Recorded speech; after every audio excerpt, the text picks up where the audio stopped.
প্রিয় ছাত্রছাত্রীরা, আজ আমি তোমাদের এপিস্ট্যাসিস আলোচনা করছি। মেন্ডেলিজমের যে বিভিন্ন ডেভিয়েশনগুলো ছিল তার মধ্যে বা জেনেটিক ইন্টারঅ্যাকশন যেগুলো আমরা আলোচনা করছিলাম তার মধ্যে এপিস্ট্যাসিস কথার অর্থ হলো দুটো নন অ্যালিলিক জিন। আবার কথাটা বলছি, নন অ্যালিলিক অর্থাৎ একই লোকাসে অবস্থিত নয় এমন দুটি জিন। তারা এক ক্রোমোজোমে অবস্থিত হতে পারে, নাও হতে পারে, দুটো আলাদা ক্রোমোজোমেও অবস্থিত হতে পারে। মোট কথা দুটি নন অ্যালিলিক জিন যদি কোনোটি একটি অপরটির প্রকাশে বাধা দান করে। আবার বলছি, দুটো নন অ্যালিলিক জিন অর্থাৎ অ্যালিল নয় এমন জিন, একটি জিন যদি অপর জিনের প্রকাশে বাধা সৃষ্টি করে, বাধা দেয়, তবেই তাকে বলা হয় এপিস্ট্যাসিস। এপিস্ট্যাসিস মানে বাধা দেবে প্রকাশে।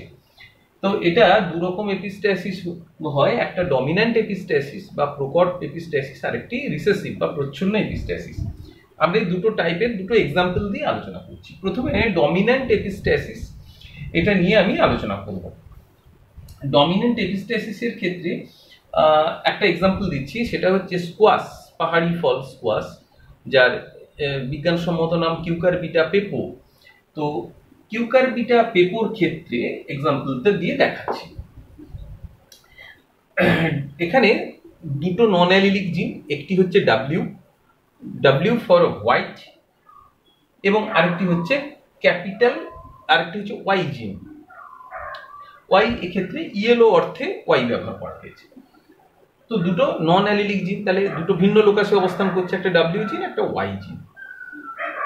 এখন এখানে লক্ষ্য করে দেখো, এই জিনোটাইপটা লক্ষ্য করো, capital W W, small Y Y.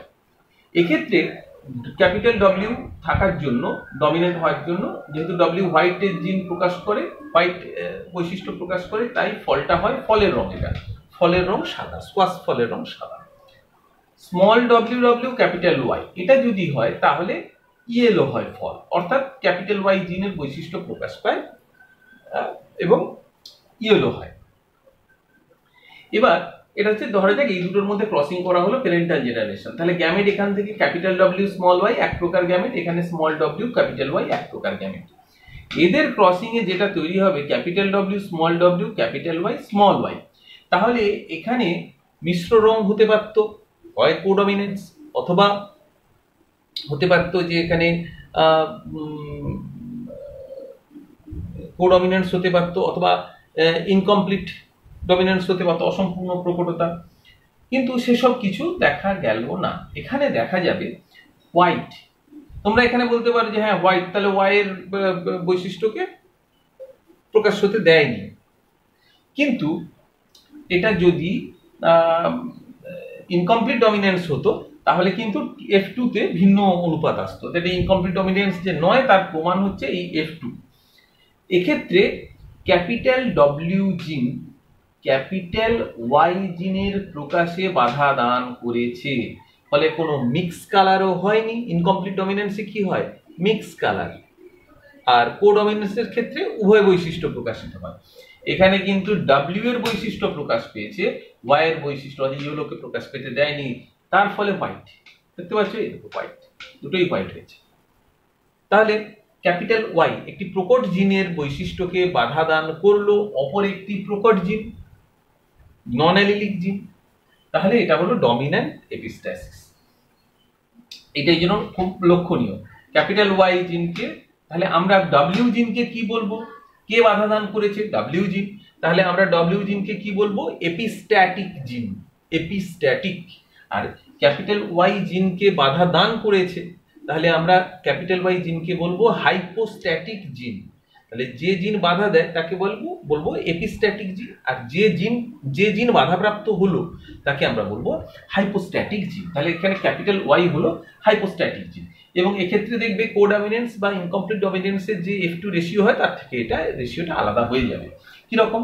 তাহলে এখান থেকে যদি স্বনিষেধ ঘটে তাহলে চার প্রকারের গ্যামেট তৈরি হবে। এখানে একই নিয়মে F2 যে দ্বিসংকর জননের নিয়ম অনুযায়ী, এবং এই কম্বিনেশন গুলো তো পাবে তোমরা এটা কম্বিনেশনে জানো F2 কিভাবে দ্বিসংকর জননে কম্বিনেশন গুলো হয় F2 জনুতে চেকার বোর্ডে। লক্ষণীয় যেটা দেখো, এই তিনটে লক্ষ্য করে দেখো, এবং এইগুলোতে লক্ষ্য করে এই দেখলে বুঝতে, আমি যে কোনো একটা দেখাই, দেখো সব হোয়াইট হচ্ছে। Capital W R capital Y যদি থাকে তাহলে সব সময় হোয়াইট হবে। আবার ক্যাপিটাল ডব্লিউ আছে কিন্তু দুটো স্মল ওয়াই, তাহলেও হোয়াইট। তার কারণ ক্যাপিটাল ডব্লিউ এর বৈশিষ্ট্য হোয়াইট। তাহলে ক্যাপিটাল ডব্লিউ থাকলে ক্যাপিটাল ওয়াই থাক আর না থাক হোয়াইট হবেই। কিন্তু এই তিনটে লক্ষ্য করো, স্মল ডব্লিউ ক্যাপিটাল ওয়াই। তাহলে যেহেতু এখানে ক্যাপিটাল ডব্লিউ নেই, তাহলে ওয়াই কে বাধা দেওয়ার কেউ নেই, তাই ইয়েলো হয়ে গেছে, তাই ইয়েলো হয়েছে। এই তিনটেতে দেখো স্মল ডব্লিউ, অর্থাৎ এখানে প্রকট ডব্লিউ নেই, ডমিনেন্ট ডব্লিউ নেই, তাই ওয়াইয়ের বৈশিষ্ট্য প্রকাশ পাচ্ছে, বাধা দেওয়ার কেউ নেই। এক্ষেত্রে স্মল ডব্লিউ স্মল ওয়াই যদি হয়, তাহলে প্রচ্ছন্ন বৈশিষ্ট্যের দরুন গ্রিন হয়। প্রচ্ছন্ন বৈশিষ্ট্য, সবই প্রচ্ছন্ন, তাই গ্রিন। তাহলে এখানে আমরা যে অনুপাত পাবো F2 জনুতে 12:3:1, 12:3:1, এটা ডমিনেন্ট এপিস্ট্যাসিসের এই অনুপাত।